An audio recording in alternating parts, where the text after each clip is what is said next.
آداب ناظرین، میں ہوں آپ کا میزبان رحیم احمد خان۔ استقبال کرتا ہوں آپ کا تسنیم ٹی وی کی خاص پیشکش شخصیت ہند مولانا سید ارشد مدنی کی سوانح عمری سوانح خاکہ۔ آج کے اس ایپیسوڈ میں آپ کو بتانے جا رہا ہوں شیخ الاسلام کے جانشین حضرت مولانا سید ارشد مدنی دارالعلوم دیوبند میں حدیث کے معلم اور جمعیت العلماء ہند کے صدر ہیں۔ تفصیل سے معلومات حاصل کرتے ہیں اس رپورٹ کے ذریعے سے۔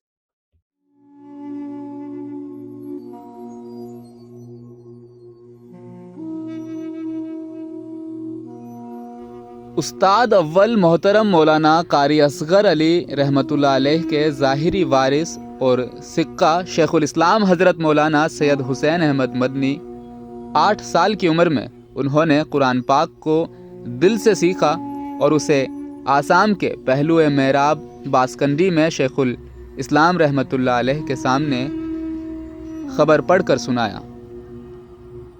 ان کی عربی تعلیم کے آغاز کے متعلق اگر بات کریں تو 5 سال میں فارسی کا نصاب مکمل کرنے کے بعد دارالعلوم کے موجودہ قواعد پر عمل کرتے ہوئے 1955 میں عربی زبان کے اسباق لینے لگے۔ انہوں نے 1959 میں دارالعلوم میں داخلہ لیا۔ ان کے بڑے بھائی اور ان کے خاندان کی سرپرست محترم فدا ملت رحمۃ اللہ علیہ نے مولانا کی تعلیم و تربیت کے لیے دہلی سے مولانا وحید الزماں رحمۃ اللہ علیہ کو بلایا۔ ارشد مدنی عربی زبان میں اور تقریباً 3 سال مولانا وحید الزماں نے مولانا ارشد مدنی کو عربی زبان و ادب کی تربیت دی۔ اس کے بعد انہوں نے 2 عظیم مصری اسکالرز شیخ عبد الوہاب اور محمود عبد الوہاب رحمۃ اللہ علیہ سے عربی زبان اور ادب کی تعلیم حاصل کی، جنہیں اس وقت کی مصری حکومت نے تعینات کیا تھا۔ ان کے علماء کے ساتھ ساتھ وہ دارالعلوم دیوبند کے دیگر اساتذہ سے دوسرے اطلاقی مضامین بھی سیکھتے رہے، یہاں تک کہ انہوں نے 1963 میں تکمیل سند سے نوازا گیا۔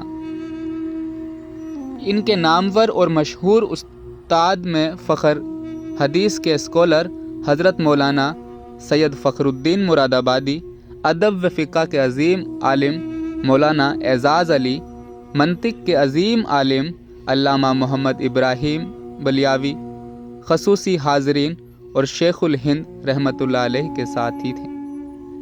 مولانا جلیل احمد کیرانوی اور مولانا اختر حسین دیوبندی رحمۃ اللہ علیہ، جن کا ذکر خاص کی یہاں ضرورت بھی ہے۔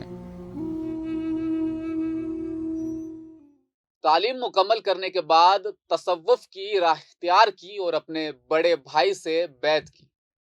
اپنی عظیم اور قابل رہنمائی اور نگرانی میں انہوں نے تصوف کی مشق کے طویل سفر میں سنگ میل حاصل کی۔ اپنے والد محترم شیخ الاسلام رحمۃ اللہ علیہ کی عمدہ اور صحیح تربیت کی وجہ سے بچپن میں ہی ان پر فوری اثر و رسوخ پیدا ہوا اور بہت سے کم عمر کے عرصے میں تصوف کی تبلیغ اور اس کے پر عمل کرنے میں مہارت حاصل کر لی۔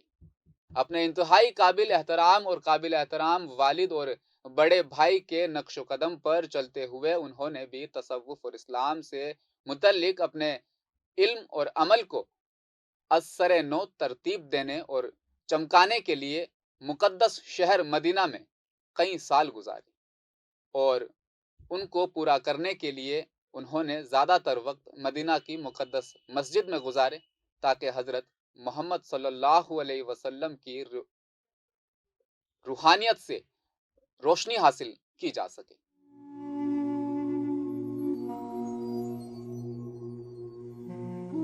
بطور استاد ان کے کریئر کی بات کریں تو 1965 سے بہار کے مرکزی ادارے جامعہ قاسمیہ بطور استاد اپنی ذمہ داریاں بخوبی انہوں نے وہاں نبھائی۔ دارالعلوم دیوبند کے معروف عالم اور معروف حدیث کے استاد اور جمعیت علماء ہند کے صدر محترم مولانا سید فخر الدین کے حکم پر عمل کرتے ہوئے 1959 میں جامعہ قاسمیہ مدرسہ شاہی مراد آباد میں استاد کے عہدے پر فائز ہوئے۔ مدرسہ شاہی مراد آباد نے ان کی تعلیمی اور انتظامی صلاحیتوں کا اعتراف کرتے ہوئے 1971 میں تعلیمی کونسل کا کنوینر مقرر کیا اور 1972 میں نائب پرنسپل مقرر ہوئے، جبکہ مولانا سید فخر الدین ایک قابل فخر عالم حدیث پرنسپل تھے۔ 1982 میں مشاورتی کونسل کے ارکان کی دعوت پر دارالعلوم دیوبند میں استاد کے منصب پر فائز ہوئے۔ جامعہ قاسمیہ اور دارالعلوم دیوبند دونوں میں استاد اور معلم کی حیثیت سے ان کا شاندار کیریئر 43 سال پر محیط ہے۔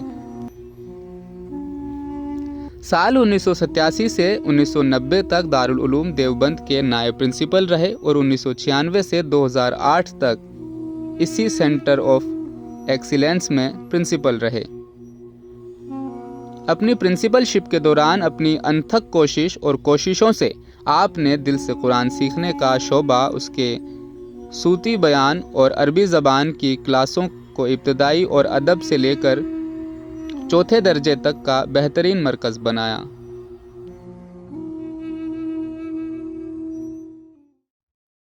شیخ الاسلام کے علمی ورثے کو محفوظ کرتے ہوئے انہوں نے ہندی زبان کے ماہر کی مدد سے 1980 میں ہندی زبان میں قرآن پاک کی تفسیری نوٹ لکھنے کا آغاز کیا اور 1991 میں انہوں نے 2 جلدوں کی کتاب کو مکمل کیا۔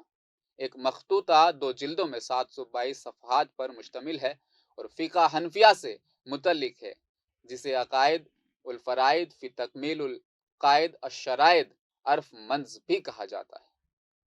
آج کی اس قسط میں فی الحال اتنا ہی۔ آپ دیکھتے رہیے تسنیم ٹی وی۔ اپنا خیال رکھیے گا۔ اللہ حافظ۔